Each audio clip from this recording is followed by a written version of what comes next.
الله الرحمن الرحيم. الحمد لله رب العالمين وبه نستعينه على أمور الدنيا والدين وصلى اللهم على سيدنا محمد النبي الأمين وعلى آله وأصحابه ومن تبعهم بإحسان إلى يوم الدين. اللهم علمنا ما ينفعنا وانفعنا بما علمتنا وزدنا علما يا ربنا.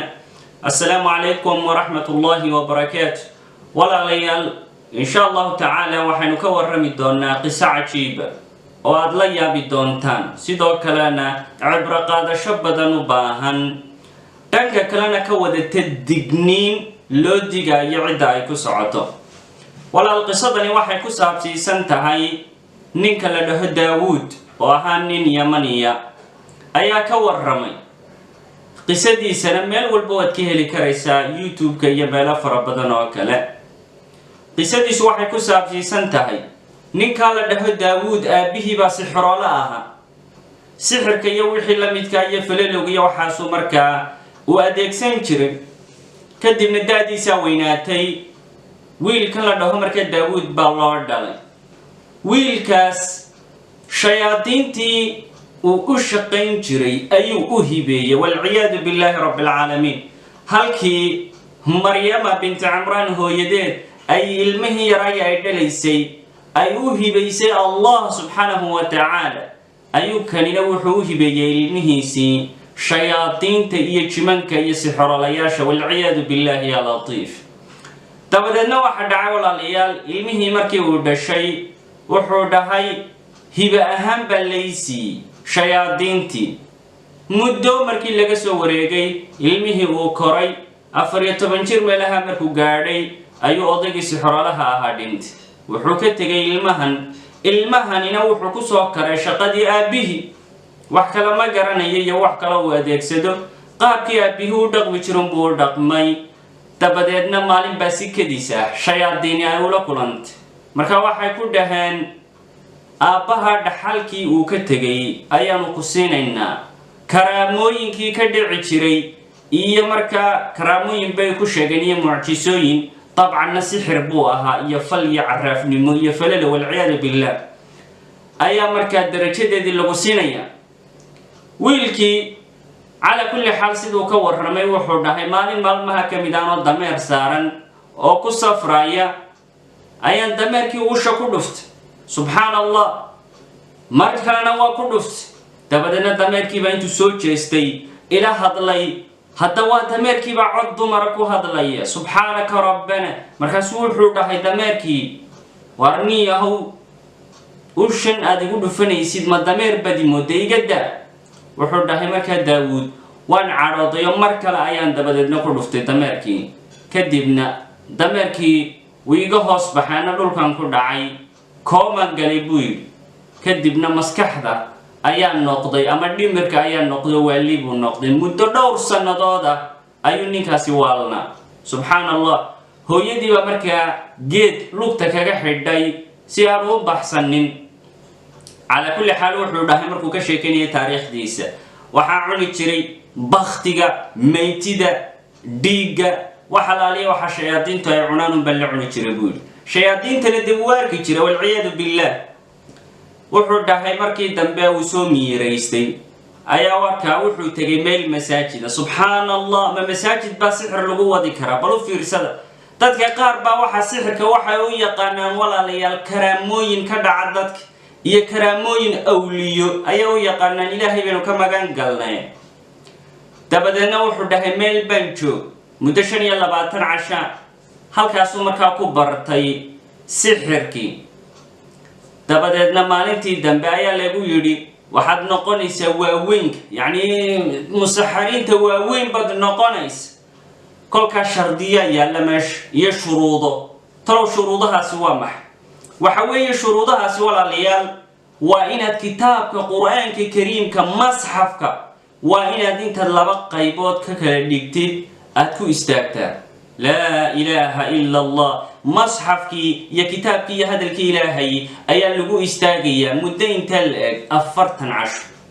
مركا ورا الشروط ده وحكم ده هاي نقطة كيس كقرية أو كلجي والنقضة تبدلنا الشياطين تها كايقول تمادو كتاب القرآن كانوا كتابنا دو مدة أفرتن عشر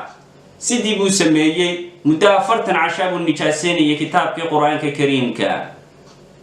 dabadeedna 40 casho manuu maydhanin wuxuu cunayna waxay ahayd meyti iyo dhiig iyo xaaraan subhanallah iyo nijaas iyo wixii marka jimanka iyo shayaadiintaasi ay cunayeen buu dela cunay ila shaytaan la mid ah buu noqday ninkii wuxuu soo noqday markaa isagoo sixiroole weyn ah oo yaqaan qaabka wax loo sixray laakiin maxaa dhacay waxa dhacay walaalayaal shardiyadii waxa kamid ah si uu dadka bani aadamka u qaldo gaar ahaan dumarka iyo ragga iyo wax magaratada ama maatada masaakiintaasi loo qaldo wuxuu ninkaasi isticmaali jiray dharka wadaadada ama shuyuukhdu xidhan jiray marka wadaad buu iska dhigi jiray tasbiix buu qaadan jiray ama tusbax buu sidan jiray kitaab quraanina uu sidan jiray wax u eeg iyo weyso iyo dharka yamaniinta lagu yaqaan maryaha cad khamiiska iyo halkan mindidiisa yareedna waa ku sitaa subhanallah iyo imaamadii marka wuxuu sheegtay inuu wadaad yahay dadkuna ma garanayaan inuu sixroolay marka dadku way ku soo qulquleen oo fiirsada dadka iimaankoodu daciifka yahay way dadka ku qulqulaya shayaadiinta way ku soo qulquleen oo fayl baaba loo soo galiya saf mid walba wuxuu weydiisanayaa arjiyo iyo risaalad iyo fariimo oo qoranay waxaana u badan dadka sixroolayaasha u taga sida ninkaas uu sheegay dumar weey لا حول ولا قوة إلا بالله ودمر بقولكيبا 99 dadka ku xiran sixroolaha iyo sixirku waa dumar ha u bataan gabdhaha yar yar ee dhawaan la guursaday inta u dhaxaysay 18 ilaa 35 waa haweenka yar yar ee soo koraya laakiin iimaan badan aan lahayn qalbigoodu aan diinta islaamka ku xidhnayn dadkaas ayaa markaa aad ugu tiro badanaa oo iiman jiray maxay ka dalban jireen gabadh kastaba waxay rabto ama ay jeceshahay tuma diida rabta inay jeceshahay loo madiideeyo wal ciyaad billah ama ninkeedu inaanu gabadh kale la guursanin ama qof kale intay xaasido sixir u soo qaadaysa wal ciyaad billah oo xiqdiya xaasidnimo qalbigeeda ay ku jirto oo cid kale marka xaasidaysa oo sixiraysa oo marka adeegsanaysa falka aan banaanayn xaaraanta ah dambiga weyn waliba walaalayaal wuxuu dhahay ninkaasi Daawud baa la yiraahdaa waanu toobad keenay sixirkana qaabkii uu bilaabay iyo qaabkii uu toobad keenaba uu inaga waramay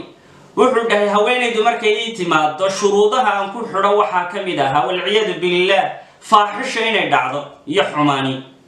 way iska ogashahay laano dib kala haysata iimaankeeduna waa daciif kol haday sixiroolo qofkaasi uu u tago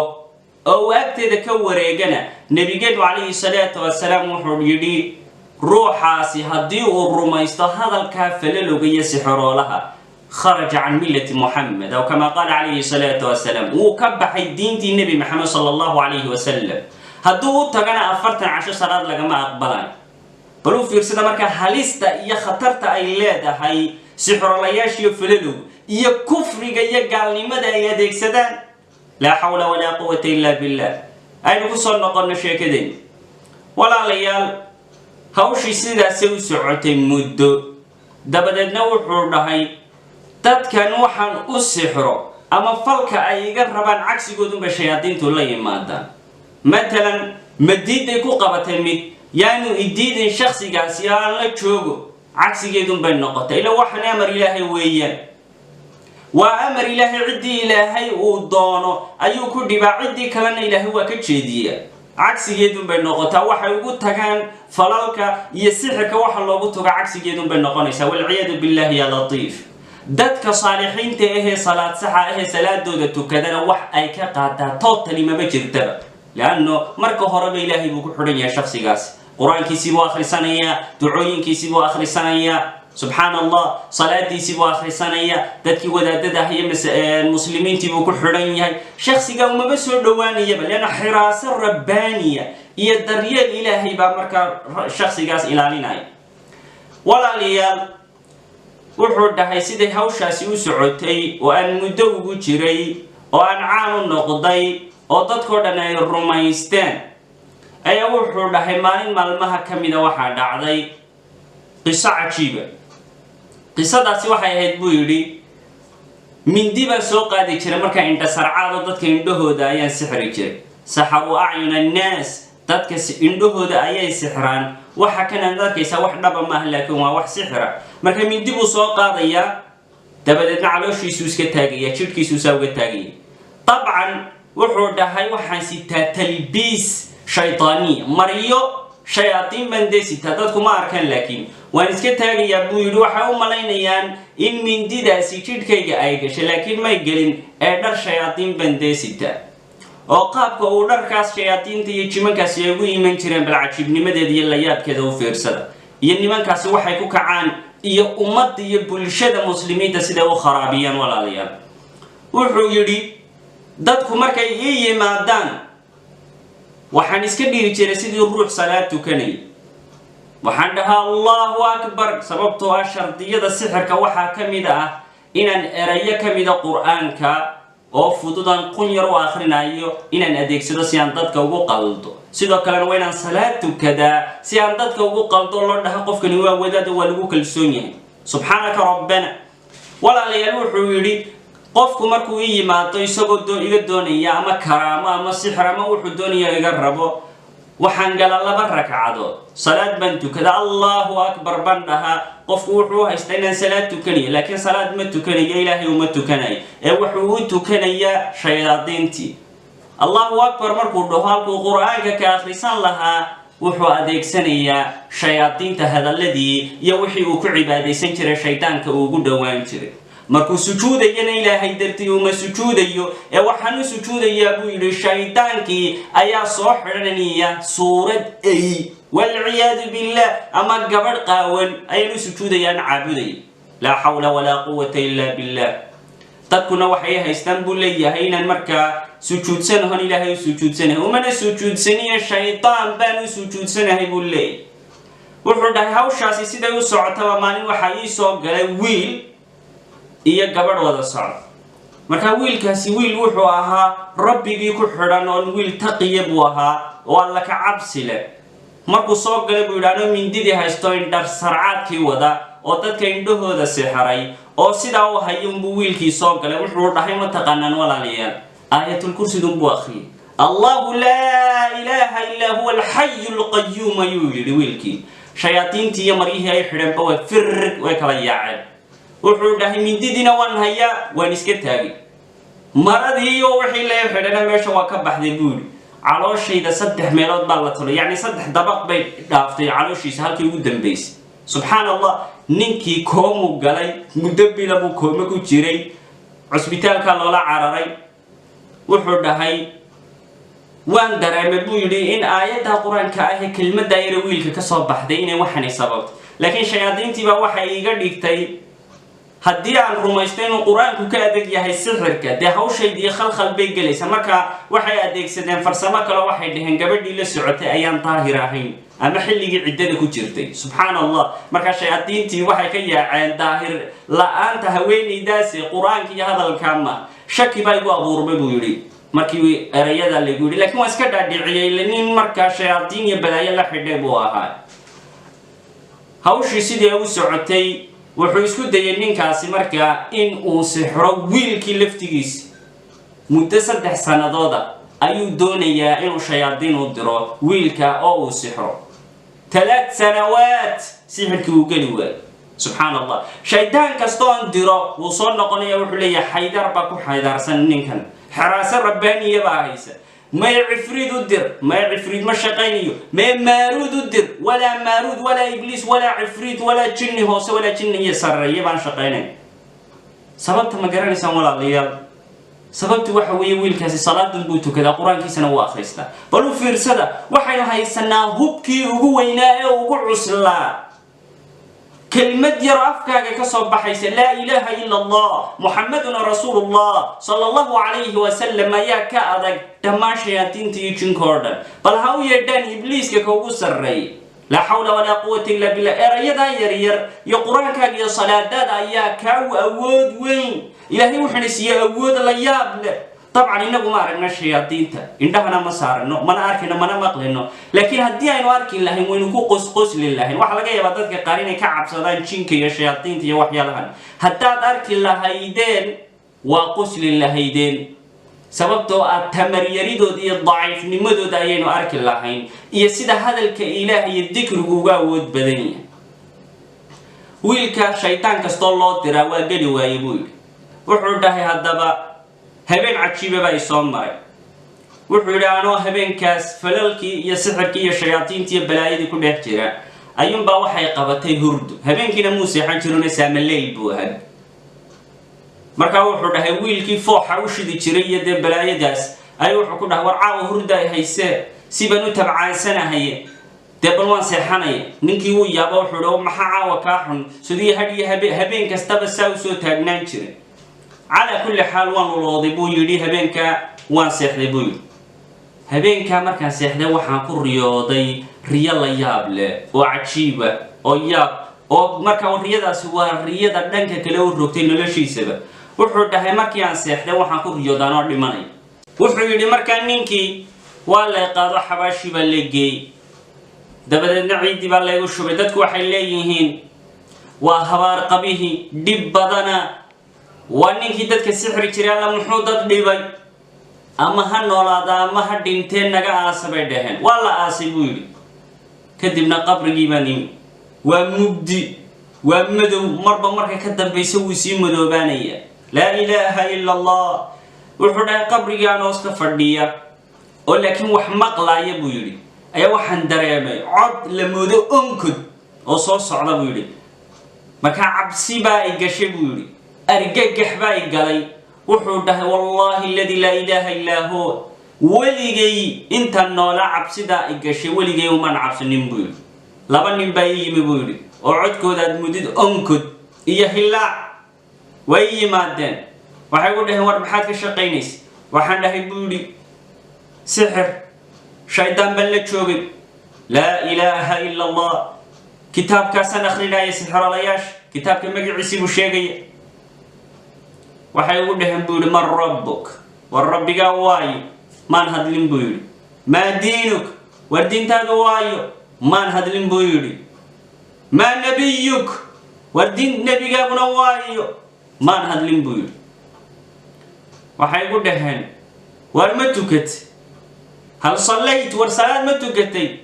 ما يبان لي بيقول وحيقول لهم كعستاكتكو وان استاقي بيقول dabadeedna wuxuu yiri war daahir ma tahay may baan idhi buuli marka wuxuu dhahay waxa ii keenan weel biyo ku jiraan biyahaasi ay aad u karayaan oo kar dhamaadeen oo ololka iyo karka iyo uumigiisu uu gaadhay cirka haddii halkaas sare ay marayso marka shimbir yar ay duulayso shimbirtaasi ay soo dhacayso laa xawla walaa quwwata illaa billah waxay dhaheen ku weysayso عبسيده هلكاس ودنه afkaygu maraya buu dabadeedna xagga hoosun baa gacan xoog weyn oo power iyo quwad ay la socoto ayaa xagga hoosayga timi buu sara ayaa la qaaday meeshii baa lagu tuuray buu wuxuu dhahay waan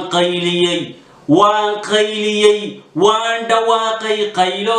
dhammaan dadkii guriga ku jiray oo dhan ay soo wada kaceen soo wada baxeen wuxuu yiri tabaqa labaad baan ku jiro tabaqna wiigas hoosiyo midna wiigas sareey dhammaan wixii tabaqa ku jiro dhan iyo gurigaas iyo bangaladaas way soo baxeenba subhanallah waxa la yiri war maxaa dhacad la qaylinaysa wuxuu yiri simaka shifaye de waxaan yiri waxba ma aysan dhicin waxaan isu haystaa buu yiri in waxaan ciqaab yihiin shayaatiintii iyo cibaadadoodii malaaka gaabiyay la ilaaha illa allah wa sayyidina muhammad rasuulullah sallallahu alayhi wa sallam بل سيدو فكري أو في رسالة وحده هدنا وحي قبته قنددي يا عبسدي يا هدنا لولو واسع نبود هدنا مركلة شيكدي هالكي بك بلادن تبود لابدين الويلة تاغيه ويك حيا مال بورا بيتاجين وحدين كويس سبيهن مبين كويس سنكريا بوا باي عركو أي قاردي مركا كليل كودي أنفيكي كبحايا وقاردي wuxuu dhahay halkii aan marayba waxaan si kadis ah u arkay aabbahay oo dhintay sanado hore ka hor sanado badan ka hor dhintay baan arkay buu yidhi oo sida lay ciqaabayo way isagana loo ciqaabayo biyihii kullaba la leeyahay ku weysayso laa xawla walaa quwwata illa billah wiila hadlay buu yidhi wuxuu ku dhahay war yaa daawuud war daawuudow war cimrigaagii waxbaa ka hadhay war cimrigaagii waxbaa ka hadhay war salaada soo tuko war ilaahay ka cabso war sixirka aad ku jirtid kala faraha kala bax war falalow iyo dadka dhibaysid faraha kala bax laa xawla walaa quwwata illa billah wuxuu dhahay markiiban soo miyirsaday hurdadii aan ka soo kacay marka qalbigaygii waxa ku soo dhacay inaan waxaan arkay uu yahay xaqiiqadii iyo dhabtii iyo runtii markaasaan go'aansaday inaan markaa ilaahay uu tawbad keeno subxaanahu wa tacaala oo aan salaadii ugu horeysay aan ilaahay u tukadaan u tukado wuxuu dhahay laakiin macrakadii iyo dagaalkii baa bilaabmay legdankii shayaadiintii baa jidhkaygii saa u qabqabatay gebigaygaba hilib keliya la moodaa lafihiiba waxaad moodaa inay culayska isaaran ay la hadheen laa xawla walaa quwwata illa billah ma ogola markaa inaan ka baxo saydaradoodii iyo xumaantii iyo de wixii uu ku dhex jiray mar rabaan inay ka baxaan inuu ka baxo weerar bay gu soo qaadeen buu yidhi ilaahay baan bari waan ducaystay ilaahayow haddaad khayr ila rabtid oo waafaj wuxuu yidhi iyadoo culays badani saaran yahay baan kacay waan weysaystay dabadeedna labadii ragcadood ugu horreeyay noloshayda baan ilaahay subxaana wa tacaala dartii u tukaday waxaa yimi buu yidhi qolkii iska soo buuxiyay shayaadiintii gaar ahaan naago qaaqaawan gebigooduba waxaa la doonayaa in lagu fitneeyo oo qalbigiisa lagu soo fitneeyo la dhaho waxaasoo naagooda adaa iska leh wuxuu dhahay qalbigaygan daboosh waan go'aansaday waxaan idhi ilaah baan ku dhaartee maanta dib uma noqonay waanan towbad keenaya calaa kulli xaal dagaal ha dhex maro ha isku dayaan kuwii shayaadiinta iyo jimankii iyo kuways iyo dee sixirolayaal ha isku dayaan in ay isoo qabtaan laakiin salaadii waa tukaday ilaahay baa bari subxaana wa tacaala maalin jimcaa bay ahayd marka labadii ragcadood sidaa uga baxay ayaa waxaan maqlay buu yihi aadaankii salaada subax wiilkii fooxa ugu shushubaya dee meesha u joogay buu ku yidhi waar ina mari salaad aynu qabanay wiilkii wuu cajabay wuu yaabay laa xawla walaa quwwata illa billah waar daawuud miyaad soo hanuuntay wuxuu yidhi war waan soo hanuunayna mari waan baxnay buu yidhi salaadii subax ayaan soo tukaday oo aan jamaacadii ku soo tukaday maalintaasina maalin jimcay ahayd duhurkii markaan tegay salaadii jimcaha khudbadeedii waxaan la kulmay buu yidhi wadaadkii ka hadlaayay oo ka hadlaaya dhibka sixirolayaashu ay ku leeyihiin bulshada baru fiirsada laa xawla walaa quwwata illa billah wuxuu dhahay anigu war uma hayn isaguna war ima hayo wuxuuna ka hadlayaa anigu iga hadlaya wuxuu ka hadlayaa ciqaabka sugaaya adduunyo iyo aakhiro laa yuflixu saaxiru xaysu ataa sixiroola ma faa'iido mana liibaana meel u tagaba ayuu ka hadlayaa wadaadkii markay salaadii dhammaatay ma wadaadkii u tago qisadeedii baan u sheegay waxaan ku yidhi sidaas iyo sidaasaan ahaan jiro waa ka towbad keen ninkiibaa qalbiga ii dejiyey buu yidhi wuxuu dhahay lan yusiibanaa ilaa maa kataba allahu lana war wax ina asiibayaa dhiba ma jirto wax ilaahay noo qoray mooyaan ilaahay baaba kuu qoray inay waxani ku asiibaysa ha cabsanin ha ka cabsan shaydaan iyaguna tahdiid bay bilaabeen iyo cagajuglayn iyo inay dhahaan waanu kaa aargoosanaynaa haddii aanad ku soo noqonin wixii aad ahaan jirtay weliba way ugu ballan qaadeen darajadaada saraa lagu qaadayaa heer baad lagu gaadhsiinayaa barkii hore yaman iyo intaanaad ku koobnaydee jasiiradda carabeed ama qaaradda africa oo dhan baanu haddaanu doonno ra-iisul wasaare kaaga dhigayna ama safiirka ibliis u fadhiya walciyaadu billahi ya latiif walaalayaal ninkii wuxuu yidhi waxaan ku adkaystay inaan maalinta ilaahay subxaana wa tacaala u towbad keeno iyagina waxay isku dayeen in ay iga aargoostaan calaa kulli xaal ilaahay baa ajasha yaqaana xilliga ay dhimanayso laakiin sida uu daawud rumaysan yahay wuxuu dhahay haweenaydaydii markaan u tegay iyadoo xaamilo ah oo markaa in ay umusho wax yar uga hadhsan tahay ayaanu sheegay arrintii bay tiri ayuu yidhi way faraxday buu yidhi waxay tiri wallaahi daawuudow in badan baan waxaan kaala hadlon kaala teli haddaad ka towbad keentay dib ha ugu noqonin wuxuu doonayo shayaadiintu ha nagu sameeyaan hadday doonaan dhammaantay hana halaagaan ee adduunyadeenna aynu weynayeenan aakhiro waayin ayay tidhi haweeney fiican bay ahayd calaa kulli xaal haweenaydii halkaasay ku geeriyootay kullu nafsin daa'iqatu lmowt sidoo kale laba carruura oo uu lahaa daawuud midna walaalanu nahay midna anaa dhalay iyaguna sidaas bay ku geeriyoodeen shayaadiintii markaa waxay isku dayayaan in ay soo celiyaan ama xadhigiisii ay ku soo celiyaan laakiin maadaama uu go-aansaday go-aan adagna uu la yimi wuu ka adkaaday carruurtaa dhimatay iyo haweenaydiisaasina may ahayn wax shaydaan xaggiisa ka yimi ee waxay imtixaan iyo ibtilaa iyo fitna ka timid xagga ilaahay subxaanahu wa tacaala oo la doonayo in ninkan lagu eego iimaankiisa iyo inuu si dhab ah ilaahay ugu toobad keenay subxaanahu wa tacaala walaalayaal daawuud weli wuu nool yahay cidduu doonaysa muuqaalkiisa oo isagoo af carabi ku hadlayana youtube-ku ka helaya iyo meelo kaloo badanba sheekh nabiil alcuwaydi baa waraysanaya waad arki doontaan walaalayaal sixiroolayaashu waa kuwa dhib bay ku hayaan bulshada ama soomaali ha noqoto ama carab ha noqoto ama reer yurub ha noqoto meel kastaynu joognana waxaas wayna daba socdaan walaalayaalow aynu meel uga soo wada jeesano sixiroolayaasha oo dhibta ku haya ehelkeennii iyo qoyskeennii iyo nafaheennii waxay wadaana waa shirki iyo kufri iyo gaalnimo iyo masxafkii ilaahay in lagu tunto 40 yowm 40 casho xagga lagu arkay kitaabka quraanka lagu taagnaanay la ilaha illa allah alla ilaahay dulqaad badana alxaliim wa ilaahay wa mid aad dulqaad badan halkaasuu saacaqa kuga ridi laha oo ku dili laha laakiin subxaanahu wa tacaala waa alle markaa dhimirsan oo latiif ah oo addoommadiisa la jecel had iyo jeer le wanaagga laakiin addoommadu iyaga ka yaacaya naxariista ilaahay oo doonanaya cadhada ilaahay baynu ka magan galnay ilaahay waxaynu ka baryaynaa subxaanahu wa tacaala in uu soo hadeeyo dadkaas hadduu khayr ku og yahay innagana uu sharkeeda inaga faydo oo inaga ilaaliyo dadkii muslimiinta ku imtixaamanna inuu ka dulqaado ayaynu rabbigeen ka baryaynaa subxaanahu wa tacaala intaasna insha allahu tacaala walaalayaal aynu kusoo gunaanadaynaa hada wallahu aclam wabillahi tawfiiq wasalaamu calaykum waraxmat ullahi wabarakaatu